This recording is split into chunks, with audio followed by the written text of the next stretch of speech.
मोखाडा तालुक्यातील केवनाळे भवानीवाडी येथील ग्रामस्थांना जीवदया ग्रुप ठाणे यांच्या माध्यमातून तसेच डॉक्टर MS कडव खोडाळ यांच्या सहकार्याने धान्य किटचे वाटप करण्यात आले आहे। समाजसेवा हीच ईश्वर सेवा या भावनेतून डॉक्टर कडव तसेच त्यांची संपूर्ण टीम यापूर्वी देखील गरीब गरजूंना धान्य किट, कपडे, ब्लँकेट अशा विविध वस्तूंचे स्वखर्चातून समाजसेवक म्हणून काम करतात।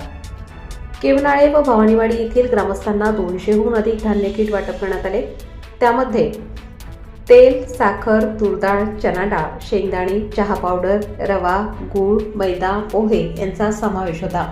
यापूर्वी बोटोशी, बेलपाडा, नाशेरा, वाघ्याची वाडी, सावरपाडा, बोरशेती, करोळ, पाचघर, खोडाळा, इंदिरानगर या धान्याचे किट, कपडे, ब्लँकेट, दिवाळी फराळ आदी वस्तूंचे वाटप केले होते।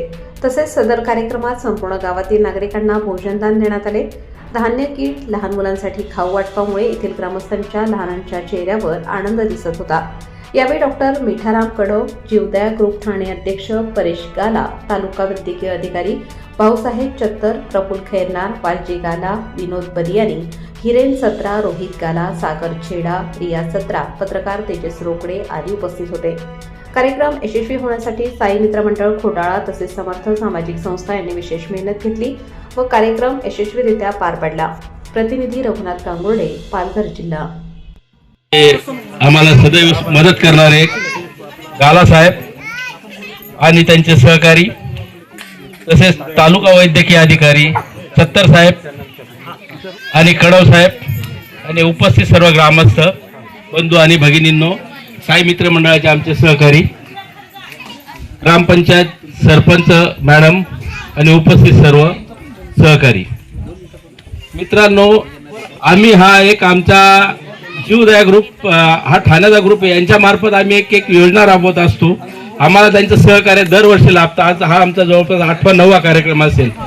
त्यांनी प्रत्येक वेळेला आम्हाला सहकार्य केलेलं आहे आणि ह्या कार्यक्रमाला आमचे गावचे डॉक्टर कडव साहेब यांचं फार मोठं मोलाचं सहकार्य आहे। कडव साहेबांविषयी काय सांगायचं साहेब, आता 2 मिनिटं कडव साहेबांविषयी बोलतो।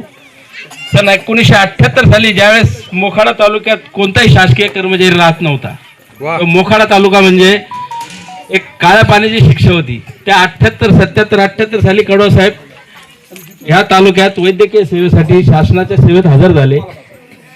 त्या काळात म्हणजे मोखाडा तालुक्यात कोणी शासकीय कर्मचारी राहू शकत नव्हता। अशा परिस्थितीत त्या माणसाने इथे राहून लोकांची सेवा केली। ताज्या व महत्त्वाच्या बातम्या बघण्यासाठी प्ले स्टोअरवर जा, प्रबलभूमी ॲप डाउनलोड करा व या धावपळीच्या जीवनात अपडेट